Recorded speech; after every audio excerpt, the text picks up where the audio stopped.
Voler, cela a toujours fasciné l'homme. Et quand vous avez l'occasion de faire un petit tour en hélicoptère, c'est forcément magique. C'était un truc de ouf.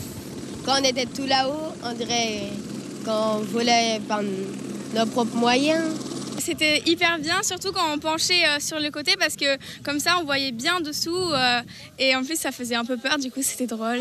Au départ ça fait un peu peur et ça fait un peu mal aux oreilles, mais ça va, c'est drôle. C'est à refaire ? Oui. Et c'est vrai que la vue elle est vraiment sympa, on voit Kourou, les îles du Salut. les îles du Salut, ouais. Cette deuxième édition de la fête de l'air et de l'espace a attiré les jeunes. Leurs yeux sont écarquillés devant les drones, jouets, mais aussi outils devenus indispensables pour l'observation aérienne. Samuel semble captivé. Je suis très intéressé parce que je veux savoir comment ils volent, comment ils font prendre les photos en altitude, tout ça en fait. Bon, bientôt pilote alors ? Peut-être De drone et puis d'avion ?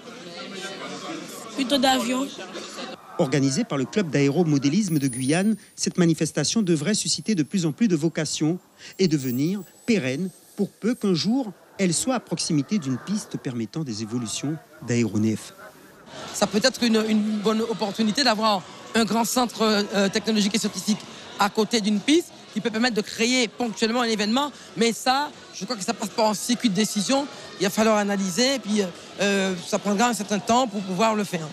D'ici là, maquettes, baptême de l'air et démonstrations en tout genre vous attendent au golfe des Trois Collines jusqu'à demain après-midi. Suivez l'info sur Guyane la Première, télé, radio et internet.